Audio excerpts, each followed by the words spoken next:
안녕하십니까. 이어서 경남 소식 전해드리겠습니다. 다음 달 말에 신공항 입지가 최종 선정되는 가운데 영남 지역 자치단체 간의 유치 경쟁이 과열되고 있습니다. 가덕도 유치를 벌이는 부산은 이달 초부터 부산 지역 여야 정치권이 당정 시민단체 연석회의를 열었고 부산 상공인들은 공항 유치 기원제까지 지냈습니다. 밀양 유치 운동을 벌이는 대구와 경북은 시장과 총선 당선자들이 어제 대구에서 대책회의를 열고 부산의 도를 넘은 유치 활동에 경고의 뜻을 전달했습니다. 이런 가운데 경남은 영남권 시도지사 합의에 따라 유치 운동은 자제하고 있지만 일부 시군의회가 밀양 대신 가덕도에 신공항이 들어서야 한다는 입장을 밝혀 논란이 일고 있습니다. 부처님이 이 땅에 오신 지 2560주년을 맞아 경남 지역 각 사찰에서도 봉축 법요식이 열렸습니다. 이 사찰을 찾은 신도들은 부처님의 광명과 자비가 온누리에 가득하기를 기원했습니다. 이대환 기자가 전합니다. 중생들을 깨우치는 웅장한 종소리가 울려 퍼집니다. 대웅전을 가득 메운 불자들. 어느 때보다 경건한 마음으로 불상 앞에 몸을 낮춥니다. 어려운 이웃을 생각하고 양보하고 또 나누고 봉사하고 이런 마음이 가득한 그런 초파일이 되었으면 합니다. 사찰 하늘을 형형색색의 등이 물들였습니다. 어둠과 번뇌를 물리친다는 연등. 저마다 바라는 간절한 소망과 애틋한 정성도 담겼습니다. 초파일 되면 가족들하고 늘 매년 여기 와요. 성주사. 가족들 건강도 기원하고 맛있는 비빔밥도 한 그릇씩 먹고. 아기 부처의 몸에 정수를 부으며 세상 번뇌와 고통을 함께 씻어버립니다. 사찰 마당에서는 가족 단위 신도들이 작은 연등을 만들며 추억을 아로새깁니다. 어젯밤에 도착해서 저희들 대운사를 찾아뵙게 됐습니다. 감사한 마음으로 저희들 부처님 앞에 이렇게 한 등을 올립니다.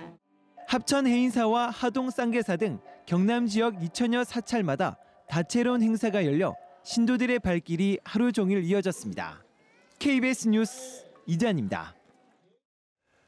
오늘 새벽 1시 47분쯤 통영시 한산면 매물도 남방 10마일 해상에서 조업 중이던 제주 선적 39톤급 배에서 불이 났습니다.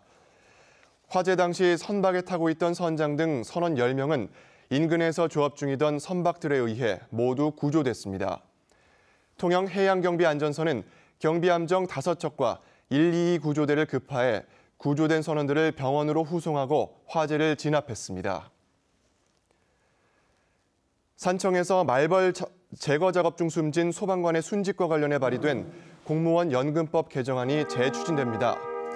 안전행정위 박남춘 의원은 지난 2월 발의한 공무원 연금법 개정안이 19대 국회 법안심사소위에 상정되지 못해 다음 달 개원하는 20대 국회에서 재추진한다고 밝혔습니다.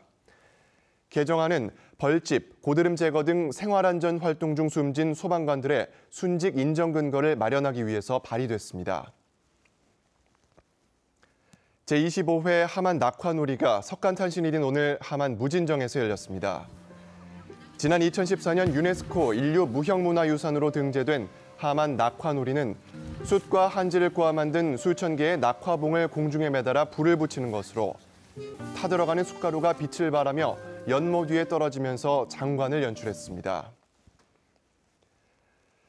경남발전연구원이 국내 조선해양 교수 33명을 대상으로 조선 불황이 끝날 때까지 걸릴 시간을 조사한 결과 5년이라는 응답이 59.4%, 3년이라는 응답이 28.1%로 나타나 87.5%가 5년 안에 끝날 것으로 내다봤습니다.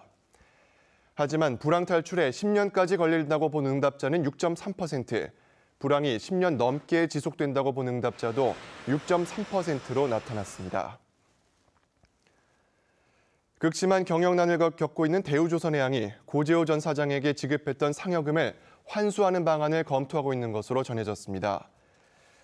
대우조선해양 관계자는 고재호 전 사장이 지난 2014년과 지난해에 받은 상여금 5억 원을 환수하기로 하고 구체적인 방안을 검토하고 있다고 말했습니다. 지금까지 경남 소식이었습니다.